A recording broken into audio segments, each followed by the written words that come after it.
ako makasumpong sa gawain ng Jesus Miracle Crusade. Ako po ay isang kabataan noon na talagang napaka sobrang pagka-drug addict.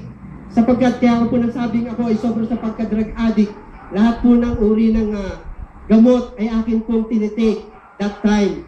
Wala po akong pinipili. Basta kung saan po ako magiging high, yan po ay aking tinitake. Nagtitake ako ng Valium 10. Yan po ay gamot sa pampakalma ng puso. Nagtitake ako ng tinatawag nilang yung pampakalma sa mga nasisiraan ng ulo. Nagmamariwana ako. Nagtitake ako ng mga cough syrup. At nagsasyabo ako. Talagang matindi po ang aking pagka-drug addict.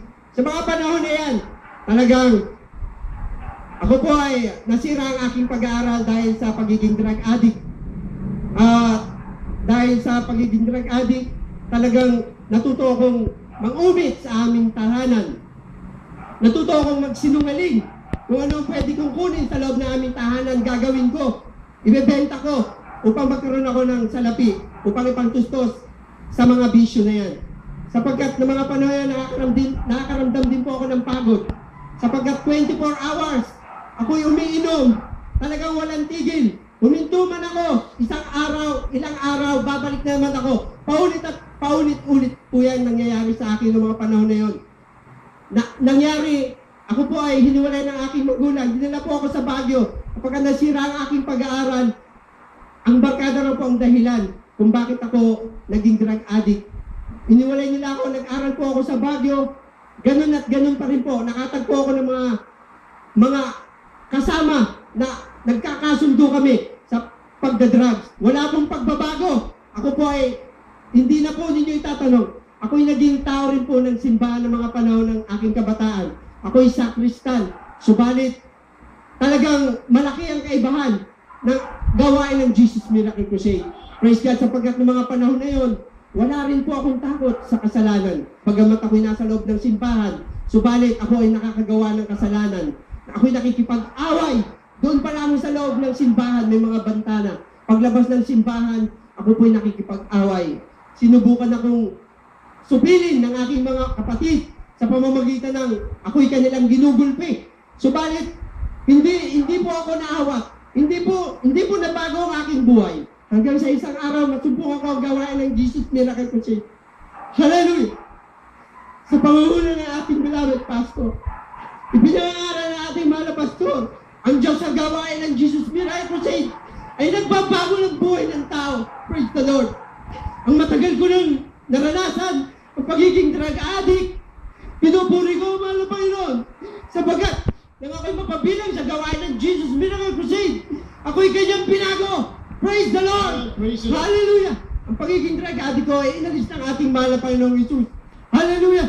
Kamanga-mga ang gawa ng ating mahal na Panginoong Jesus sa mga himala. Praise God! Tunay po ang Diyos sa gawain na ito ay naghihimala. Sapagkat personal ko pong naranasan ang himala. Sa pamamagitan ng ang aking beloved baby, 2-month-old, yan po ay nagkaroon ng karamdaman. For 3 days, ang 2 months old baby namin, nanampalataya po kami. Sabi namin, ang Diyos na ating sumpungan ay Diyos na nagpapagaling. Talagang manampalataya tayo, sabi ko sa aking beloved wife. 3 days po yan, nananalangin po kami. Galit na po ang aking mahal na biyanan. Kasi po, that time hindi pa po believers ang aking mahal na biyanan. Sabi ng aking mahal na biyanan, pinababayaan daw namin ng awing baby. Hindi po nila naunawaan na kami ay nananampalataya that time. Sa madaling salita, nakarating po sa ospital ang aking mahal na anak. Hindi ko po alam ang layunin ng mahal na Panginoong Yesus. Nang makarating sa ospital, galit ang doktor. Sapagkat 50-50 na raw po ang bata. Bakit kung kailan 50-50? Tsaka lamang dinadala. Hallelujah! Hindi po ako lumuluha sapagkat ako nalulungkot. Ako ba'y namuluha sapagkat sa kagalakan, kapagkat ang Diyos na aking nasumpuhan sa gawain na ito, ay Diyos na buhay! Praise the Lord! Hallelujah! Napakadakila ang mahal na Panginoon, kapagkat ako po ay patuloy rin ng palataya that time, sabi ko sa aking mahal na asawa, ikaw ang magbantay, ako ay dadalo, at humingi po ako ng backup prayer that time, Wednesday po nun. Nagpadala po ng 2 prayer warriors, at nang makarating po ang prayer warriors sa hospital, nang may panalangin po ang aking mahal na anak, praise God, napakaraming sinabi ng doktor, obserbahan, kukuhaan ng tubig sa likod. Imagine, 2 months old baby, kuhaan ng tubig sa likod, yung karayong napakalaki, hindi po kami pumayag. Talagang, nang maipanalangin po ang aking mahal na anak, purihin ka, Diyos na dakila, sapagkat karakada ka, ang aking mahal na anak, gumaling sa pangalan ni Jesus. Glory to God! Hallelujah! Maraming naman nga, hallelujah! Sabi nila, saan daw po ba kami? Ang sabi na aking mahal na asawa, taga Jesus Miracle Crusade po kami. Hallelujah! Ang Diyos na aming nasumpungan sa Jesus Miracle Crusade ay nagpapagaling. Purihin ka, Diyos! Makapangyarihan, Jesus! Hallelujah! Ang lahat ng kapurihan, pasasalamat, tanging sa ating mahal na Panginoong Jesus po lamang.